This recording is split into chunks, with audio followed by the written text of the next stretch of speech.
শুভ সন্ধ্যা বন্ধুরা, কেমন আছো তোমরা সবাই? আমি সোমশুভ্র আরও একবার তোমাদের সামনে চলে এলাম আমার গল্পের ঝুলি নিয়ে।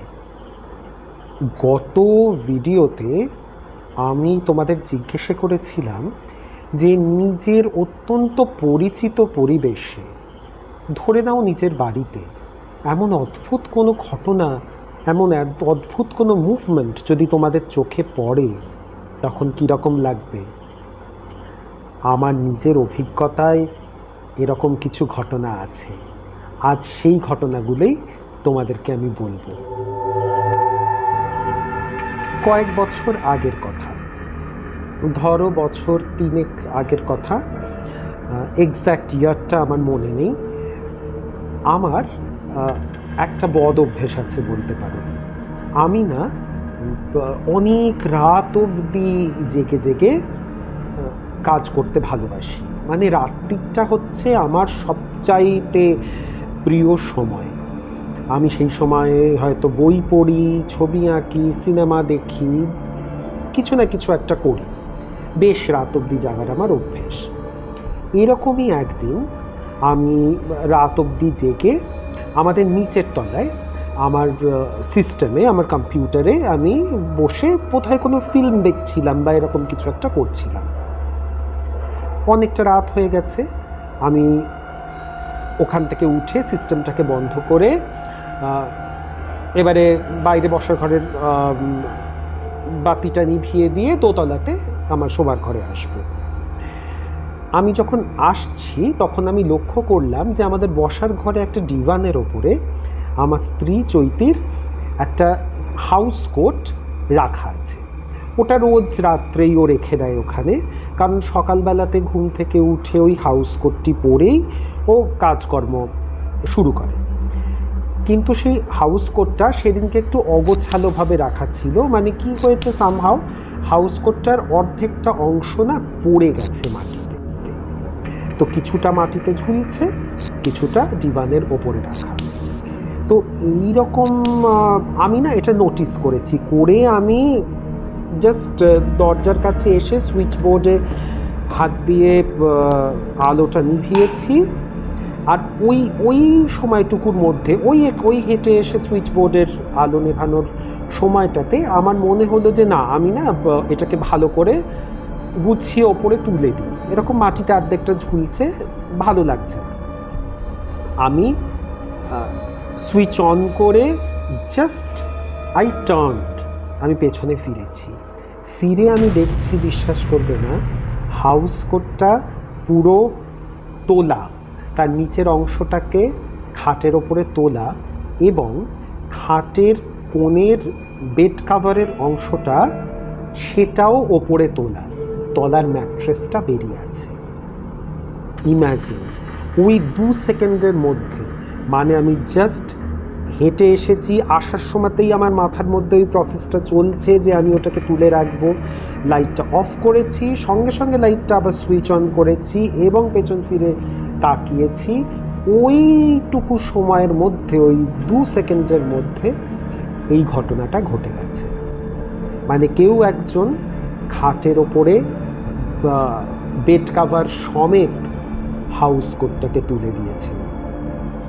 কি অদ্ভুত ঘটনা না? আমাদের নিচে যেরকম একটা বসবার ঘর রয়েছে, বসার একটা ব্যবস্থা রয়েছে, সেরকম আমাদের দোতলাতেও একটা বসার ব্যবস্থা রয়েছে। সেখানে খুব ঘনিষ্ঠ মহলের বন্ধু আত্মীয় স্বজন এলে আমরা এখানে বসে আড্ডা দিই। তো এইখানে একটি খাট রয়েছে। ইনফ্যাক্ট আমি এখন যে ভিডিওটা করছি আমি সেই ঘর থেকেই করছি। তো আমার ঠিক উল্টো দিকে, আমার সামনেই সেই খাটটি রয়েছে। আর সেই খাটের দুদিকে দুটো সাইড পিলো রয়েছে, পাশ বালিশের মতো দুটো ছোট্ট ছোট্ট পাশ বালিশ, একটা মাথার দিকে থাকে, একটা পায়ের দিকে থাকে। তো প্রত্যেক দিন রাত্রিরে ঘুমোতে যাওয়ার আগে আমাদের অভ্যেস যে আমরা সমস্ত কুশন, বালিশ, সমস্তগুলোকে, বেড কাভারগুলোকে বেশ টান টান করে, বালিশগুলোকে বেশ পিটিয়ে ঠিকঠাক করে যেভাবে রাখা হয় রেখে আমরা ঘুমোতে যাই। তো এইভাবে আমরা ঘুমোতে তো যাচ্ছি। তো একটা জিনিস চৈতি নোটিস করেছে। ও আমাকে বলল যে দেখো ঠিক মাথার দিকের যেই তাকিয়াটা রয়েছে বাঁশবালিশটা, তার মধ্যে না কেউ একটা যেরকম হেলান দিয়ে বেশ কনুই দিয়ে ভর দিয়ে বসলে যেরকম একটা দেবে যায় একটা অংশ, মানে দেখলে বোঝা যায়, দেখবে কেউ যদি বালিশের মধ্যে বেশ হেলান দিয়ে কনুইয়ে চাপ দিয়ে বসে একটা ডেন্ট তৈরি হয়, একটা ডিপ্রেশন হয় ও জায়গাটাতে। তো সেরকম একটা হয়েছে, ঠিক মনে হচ্ছে যেন কেউ একটা ওখানে বসেছিল হাত দিয়ে, এক্স্যাক্টলি সেরকম লাগছে। প্রথম দিন আমি কথাটাকে বিশেষ পাত্তা দিইনি, কিন্তু দ্বিতীয় দিন, তৃতীয় দিন, চতুর্থ দিন এক জিনিস। প্রত্যেক দিন সকালে উঠেই ও আমাকে বলছে দেখো এটা ভীষণ আনক্যানি একটা জিনিস, কিন্তু কীরকম হচ্ছে, আর একটা বালিশেই হচ্ছে, মাথার কাছের বালিশটা, পায়ের কাছের বালিশে কিন্তু কিচ্ছু হচ্ছে না। তো আমি তখন বুঝলাম যে না, এটা তো খুব একটা স্বাভাবিক ব্যাপার নয় যে একটা বালিশ আমরা যতই পিটিয়ে টিটিয়ে ঠিক করে দিয়ে যাচ্ছি, ব্যাপারটাকে ফ্লাফি করে দিয়ে আমরা যাচ্ছি, কিন্তু ওই রকম একটা অদ্ভুত ডেন্ট, একটা অদ্ভুত ডিপ্রেশন হওয়া, এটা তো স্বাভাবিক নয়। আর বোঝা যাচ্ছে স্পষ্টত কেউ একটা হাতে এরকম কনুই দিয়ে ভর দিয়ে বেশ বসেছে। তো আমি কি করলাম, আমি যেরকম পুজো করি, আমি পুজো করে ওই ঠাকুরের ফুল, বেলপাতা, তুলসী পাতা নিয়ে ঠাকুরের কাছে প্রে করে পরের দিনকে, মানে সেদিন সন্ধ্যেবেলাতে আমি সেই ওই বালিশটির নিচে ঠাকুরের ফুল বেলপাতা রেখে দিই। বিশ্বাস করবে না, তার পরে মানে সেই পরের সকাল থেকে আজকের দিন অবধি আর কোনো দিন কিন্তু ওই পাশবালিশটার ওপরে কোনো রকম চিহ্ন, কোনো রকমের ডিপ্রেশন, কোনো রকমের ডেন্ট বা কেউ যে বসেছে কিচ্ছু বোঝা যায়নি। আমরা যেরকমভাবে ওটাকে ফ্লাফি করে দিয়ে রেখে দিয়ে যাই, এক্স্যাক্টলি সেইভাবেই থাকে। খুব অদ্ভুত ব্যাপারটা না, যে এরকম মনে হয় যেন কেউ একটা এসেছিল, কেউ হয়তো আমাদেরকে ভিজিট করেছিল, তিনি হয়তো চান যে আমরা জানি যে তিনি এসেছিলেন এবং তিনি চলে গেলেন। সেই পুরো ব্যাপারটার মধ্যে একটা সেই রকম আভাস কিন্তু রয়েছে। এতক্ষণ আমি তোমাদের বলছিলাম আমার নিজের অভিজ্ঞতার কথা, যা আমার বাড়িতে আমার স্বচক্ষে দেখা। এবারে আমি বলবো এমন একজনের কাহিনী যে কিনা আমার খুব ঘনিষ্ঠ এক মানুষ। সে আমার ভগ্নিপতি, তার নাম নিতেশ। নিতেশ দিল্লিতে থাকে। ও আমার সঙ্গে কয়েকটি গল্প শেয়ার করেছে, যার মধ্যে একটি গল্প আজকে আমি তোমাদেরকে বলব। গল্পটি খুব অদ্ভুত, শুনে দেখো কেমন লাগে। নিতেশ ওর কেরিয়ারের ইনিশিয়াল স্টেজে একটি স্কুলে কম্পিউটার ডিপার্টমেন্টে ও চাকরি করত। স্কুল থেকে যেহেতু ওর বাড়ি অনেকটা দূর, সেই জন্য স্কুলেই ওর থাকার ব্যবস্থা হয়েছিল। ও স্কুলে থেকেই ক্লাস নিত। আর সন্ধেবেলাতে টেলিভিশন দেখতো। ও একটা ক্লাসরুমের মধ্যেই একটা কর্নারে একটা টেলিভিশন সেট ছিল, সেটা খুলে সন্ধ্যাবেলাতেও দেখতো। তখন তো আর স্কুল হচ্ছে না, ও দেখতো। তো এরকমও আমাকে একদিন বলছে, ও তখন আমার সঙ্গে ওর পরিচয় ছিল না, এটা অনেক আগের ঘটনা। কিন্তু ও গল্প করে আমাকে বলছে যে দাদা ভাই, আমি ওরকম একদিনকে দেখছি টেলিভিশন, এ সময় আমি লক্ষ্য করছি যে রাত্রির বেলা কিন্তু একটা ব্রাউন ডগ, একটা বাদামি রঙের কুকুর ওর দরজার কাছে দাঁড়িয়ে ওর দিকে এক দৃষ্টে চেয়ে আছে। বেশ খানিকক্ষণ তাকিয়ে থাকার পরে একটু গুটি গুটি ওর ঘরের কাছে গেল, 2-3 পা, একটা পা বার করে সে ঘরের ভেতরে দিয়ে আবার উইথড্র করে নিল, দিয়ে সে পেছন ফিরে চলে গেল। আপাত দৃষ্টিতে একটা কুকুরের আসা চলে যাওয়া একটা ফাঁকা ক্লাসরুমে এমন কোনো অস্বাভাবিক ঘটনা নয়। কিন্তু ঘটনাটা কেন অস্বাভাবিক তা হচ্ছে, সেই মুহূর্তে সেই জায়গায় একটা কুকুর কেন একটা বেড়ালও প্রবেশ করার মতো অবকাশ ছিল না। কেননা একটা বড় লোহার গেট একটা সেই পাতের গেট দিয়ে প্যাসেজটা বন্ধ। ক্লাসরুমে আসতে হলে যেই গেটটার থ্রুতে, যেই গেটটার মধ্যে দিয়ে আসতে হবে, সেই গেটটা বন্ধ, এবং তার নিচে ঠিক এইটুকু ফাঁক রয়েছে, যে ফাঁক দিয়ে একটা বিড়ালও কিন্তু স্কুইজ করে ঢুকতে পারবে না, এতটাই ছোট ফাঁকটা। যখনই ঘটছে, নিতেশ যখন দেখছে, তখন কিন্তু ওর মাথায় এত সব কথা আসেনি। কুকুরটি যখন ব্যাক করে গেছে, ও তখন দৌড়ে কুকুরটির পেছনে এসেছে দেখতে যে কুকুরটি কোথায় যাচ্ছে আর কোন দিক দিয়ে ঢুকলো। তখনও গিয়ে দেখছে যে সেই করিডোরের কোনায় যে দরজাটা, সেই দরজাটা তো বন্ধ, হুড়কো টেনে বন্ধ করা, আর তার নিচে এইটুকু ফাঁক।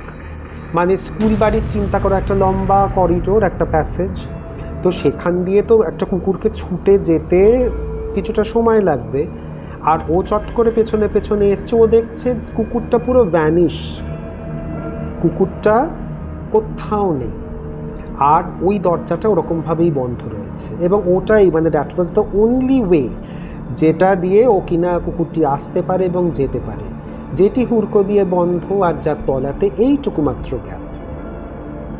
ভীষণ অদ্ভুত ঘটনা। এবারে ও এই কথাটা ওদের যে কুক ছিলেন ডাইনিং হলের ইনচার্জে, তো সেই কুককে গিয়ে এই ঘটনাটা জিজ্ঞেস করে যে এরকম আমি দেখলাম, ব্যাপারটা কি। তখন সেই ভদ্রলোক কিন্তু নিতেশকে বলে যে এইরকম অ্যানিমাল ফর্মে, কখনো কুকুর কখনো বিড়াল, এরকম ফর্মে কিন্তু বিভিন্ন জায়গায় স্কুল বিল্ডিংয়ের দেখা গেছে। একটা কিছু এন্টিটি হবে, কারণ ওরা বুঝতে পেরেছে যে যেই সময় যেই জায়গাতে কুকুর বা বিড়ালটাকে দেখা যায়, সেইখানে সেই মুহূর্তে কুকুর বা বিড়াল ঢোকার কোনো রকম অবকাশই নেই, সম্ভব নয়। আর এই কুকুর বা বিড়াল কিন্তু আবার অ্যাট্যাকও করে।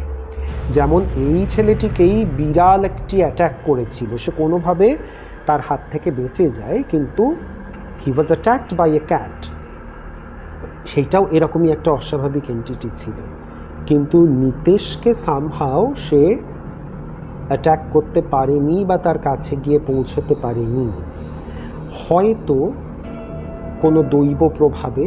কারণ নিতেশ খুব ভক্তিমান ছেলে, এবং ও যেই সময়কার কথা বলছে সেই সময়তেও ও খুব পূজার্চনা করত, মনে খুব ভক্তি ভাব ছিল, এবং মোস্ট প্রবাবলি ওর শরীরেও এরকম কিছু ধারণ করা ছিল, কোনো ঈশ্বরের লকেট, তাবিজ বা হাতে ধাগা কিছু একটা ছিল, যার জন্য হয়তো ওর ওপর কোনো অ্যাট্যাক হয়নি। কিন্তু এই রকমভাবে ও একটা কুকুরকে ওর কাছে আসতে দেখেছিল। খুব আশ্চর্যজনক ঘটনা, তাই না? এরকম অ্যানিমাল ফর্মে কোনো এন্টিটির দেখা দেওয়া ভেরি স্ট্রেঞ্জ। নিতেশের জীবনে ঘটে যাওয়া আরেকটা ছোট্ট ঘটনার কথা তোমাদেরকে আজকে বলি। ও যখন হাই স্কুলে পড়তো, ধরো এই 11-12-এ, সেই সময় কয়েকজন একটা বন্ধুদের গ্রুপ ছিল ওদের, যেরকম আমাদের সকলেরই থাকে। আর ওই বয়সটা, ওই সময়টা, যেই সময় কিনা আমরা হাই স্কুলে পড়ি বা কলেজে পড়ি, আমাদের মধ্যে কিন্তু বেশ একটা হিরো হিরো ভাব থাকে, কোনো কিছুকে তোয়াক্কা করি না, কোনো কিছুতে ভয় পাই না, এরকম একটা অ্যাটিটিউড নিয়ে আমরা চলাফেরা করি। এই ছেলের দলও ছিল একটু সেই রকম। তো ওরা একদিন কি করে, গল্প করতে করতে চল একটু শ্মশানের দিক থেকে ঘুরে আসি, এরকম ব্যাপার, মানে শ্মশান তো কি হয়েছে। তো এইভাবে তারা একদিন দুপুরবেলা, এটা কিন্তু একদম বেশ ব্রড ডে লাইট, একটা আফটারনুনের সময় তারা গেছে একটা শ্মশানের সামনে।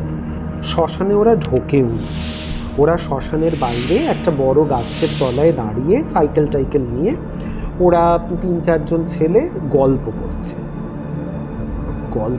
নানাবিধ গল্প করছে, এবং ওদের একটা প্ল্যান ছিল যে ওরা রাত্রির বেলাতে শ্মশানের ভেতর ঢুকবে।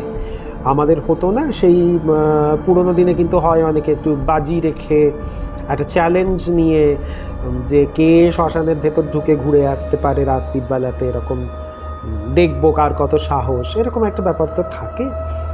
ওই বয়সটাই ওই রকম যে সকলেরই এরকম অল্প বিস্তার হয়। তো ওরা সেই রকম হয়তো কিছু একটা প্ল্যান করছিল বাইরে দাঁড়িয়ে। হঠাৎ ওরা নোটিস করে যে যেই গাছটার তলায় দাঁড়িয়ে ওরা কথা বলছিল সেই গাছটাতে একটা অদ্ভুত না মানে মুভমেন্ট হচ্ছে, ভীষণভাবে তার শাখা প্রশাখাগুলো নড়ছে, তার পাতাগুলো নড়ছে এরকম। আর একটা জিনিস দেখবে যে হাওয়াতে নড়া আর কেউ ধরে ঝাঁকিয়ে দেওয়া দুটোর মধ্যে কিন্তু একটা বেশ তফাৎ আছে, স্পষ্ট বোঝা যায়। আর সেদিন সেরকম হাওয়া ছিলও না, যার জন্য অন্য কোনো ধারে কাছের যে গাছগুলো রয়েছে সেই গাছের মধ্যে কিন্তু সেই রকম কোনো আন্দোলন, সেই রকম কোনো মুভমেন্ট কিন্তু দেখা যাচ্ছিল না। একমাত্র ওই পার্টিকুলার গাছটাকে মনে হচ্ছে যেন কেউ ভীষণ জোরে জোরে ঝাঁকিয়ে দিচ্ছে, পাতাগুলো একদম সেই ঝমঝম করছে, ব্রাঞ্চেসগুলো নড়ছে এরকম।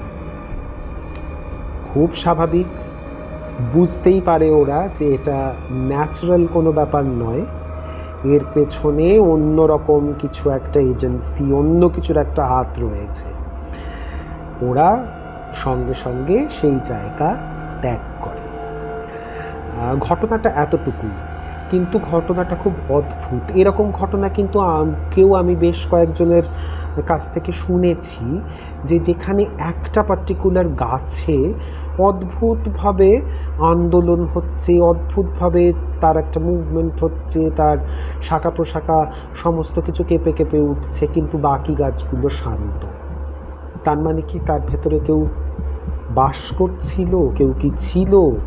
এই ছেলেদের আশায়, তাদের কথা বলায় সে কি ডিস্টার্বড ফিল করেছে? সে কি চেয়েছে এদেরকে সরিয়ে দিতে? বোধহয় তাই। তো আজকে নিতেশের এই দুটো গল্প তোমাদের সঙ্গে আমি শেয়ার করলাম, নিজের দুটো অভিজ্ঞতার কথা শেয়ার করলাম। তোমাদের জানা এরকম কোনো ঘটনা থাকলে আমার ডেসক্রিপশন বক্সে দেওয়া ইমেল আইডিতে তোমরা জানাতে পারো।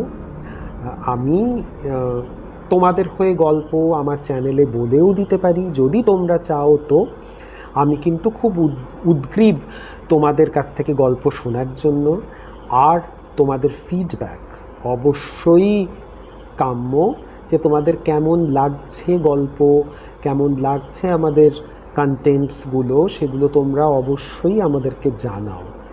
আমরা তাহলে আরও উৎসাহ পাই নতুন নতুন জিনিস নিয়ে তোমাদের কাছে আসার। এবারে বলি, সামনে কিন্তু জন্মাষ্টমী। জন্মাষ্টমী মানে আমার ছোট্ট গোপাল সোনার জন্মদিন, আর সেই জন্য খুব শিগগিরই আমি তোমাদের কাছে জন্মাষ্টমী স্পেশাল এপিসোড নিয়ে আসব, যেখানে আমি কথা বলবো আমার প্রাণের ঠাকুর, আমার অত্যন্ত আপনারজন, আমার গোপাল সোনার গল্প তোমাদের সঙ্গে আমি শেয়ার করব। আমার সঙ্গে থেকো, আর একটু লাইক, শেয়ার, কমেন্ট, সাবস্ক্রাইব এগুলো করো, তাহলে আমরা উৎসাহ পাই আরও নতুন নতুন জিনিস নিয়ে তোমাদের সামনে হাজির হতে। আবার খুব শিগগিরই তোমাদের সঙ্গে দেখা হচ্ছে আমার জন্মাষ্টমীর এপিসোড নিয়ে, জন্মাষ্টমীর গল্প নিয়ে, আমার শ্রীকৃষ্ণ, আমার গোপাল সোনার গল্প নিয়ে। সঙ্গে থেকো, দেখতে থেকো, খুব খুব খুব ভালো থাকো তোমরা সবাই, সুস্থ থাকো। আজকে তাহলে আসি।